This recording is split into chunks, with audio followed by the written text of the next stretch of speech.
Talk about the 4 ways to speed up the growth of muscle. Now, you have about 650 muscles in your body, and I'm talking mainly the skeletal muscles, not into the other muscles.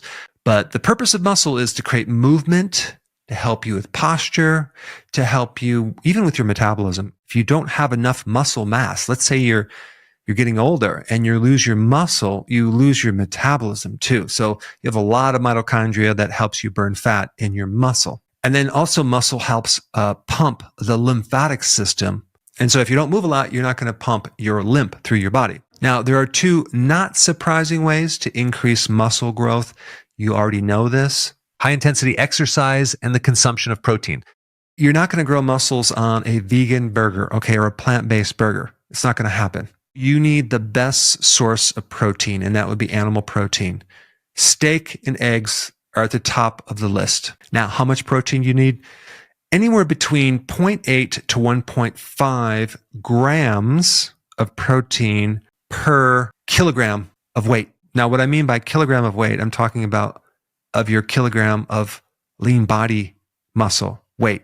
So if you're a really big person and you have a lot of fat, you got to do this calculation on your lean body mass. And I will put a link down below to kind of help you figure out that calculation. Now, if you're not into kilograms, you're into more in pounds. There's a different formula for that. I'm going to put that down below. When you're talking about grams of protein, we're not talking about the actual weight of a steak, for example. We're talking about the protein in that steak. Let's say, for example, if we talk about pounds, right? And you weigh about 185 pounds, and that's how much lean body mass you have. That would come out to about 84 kilograms, okay? If we do the calculation on 0.8 grams, I would just times that times 84, and that comes out to 67 grams. And then if we look at the high range, 1.5 grams, and we do that calculation, we're talking between 67 grams of protein to 126 grams of protein.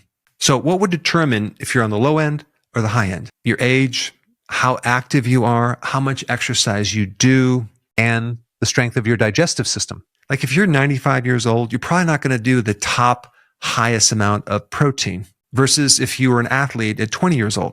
And some people might even need to go up to 2 grams of protein per kilogram of lean body mass. Now let's get into the surprising things that can increase the speed of muscle growth. First thing on the list is creatine, right? And by the way, creatine is in foods, especially meat.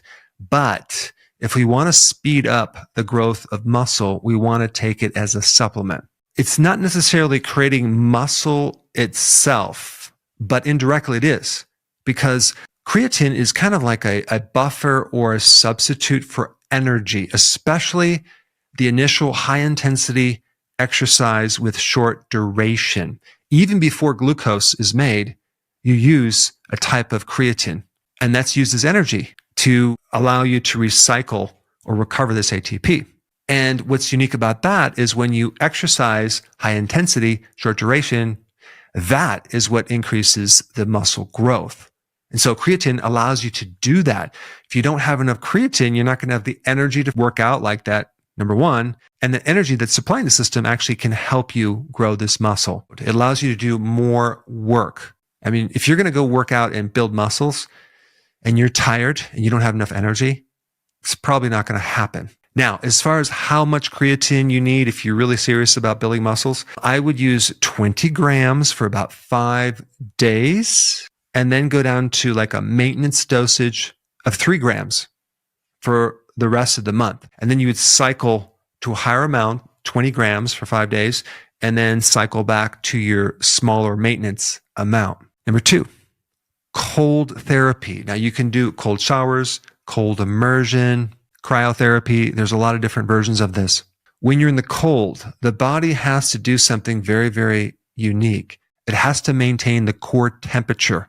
So it has to generate a tremendous amount of energy to do that. So to do that, you're going to generate this type of brown fat, which then will stimulate the white fat, and you're going to burn a lot of calories. And so the combination of burning more calories, burning more fat, and the cold therapy, both in rats and humans, increases the expression of the muscle genes, okay, certain genes in your muscles that help the growth of muscle, as well as something called the RNA, which is kind of like the protein factory that makes different proteins. Cold therapy increases that. Cold therapy also decreases inflammation. Now, you may have heard studies that show that cold therapy actually does not increase your muscle, okay? It actually will shrink your muscles. That is true initially, but in the recovery phase, it will increase the muscle size. It's kind of like any type of stress. You can overdo it. We want intermittent type stress to the body to create some cool changes. All right, number 3, intermittent fasting. There's one school of thought that if you're not eating, your muscles are going to waste away. But what happens when you do intermittent fasting, you stimulate growth hormone. You stimulate all sorts of things that indirectly can potentially increase muscle through the hormone, growth hormone. Here's the catch-22. You're probably not going to grow any muscles if you're doing any type of prolonged fasting. I'm talking about just doing intermittent fasting, like 2 meals a day, not cutting your calories down, just not having the snacks. Because intermittent fasting will also make insulin more sensitive. So by fixing insulin resistance, you can actually get more insulin to the muscle because the snacking just kills this whole process. Here's another catch-22. You got to be somewhat healthy to do fasting. I mean, if you take a really sick person and you start to put them on this stress of fasting, it might not be the best thing to start them out on. I'm talking about a person who is not sickly, who has somewhat of a good health, and that can do this correctly and also combine at the same time the exercise because they have the energy to do it. Number 4, arginine, and it can significantly help you increase growth hormone by inhibiting another hormone called somatostatin. So arginine kind of takes the brakes off of growth hormone. They've even given children that are a bit shorter than they should be about 2.2 grams of arginine, and notice that they actually grew taller. But arginine is another surprising way to enhance the growth of muscle. But what you want to do is you want to take a bit higher amounts, between 3 to 6 grams per day on an empty stomach. And I think the best time to take it is about 30 minutes before you work out. Now, if you have not seen my other powerful video to grow muscles, I put it right here. Check it out.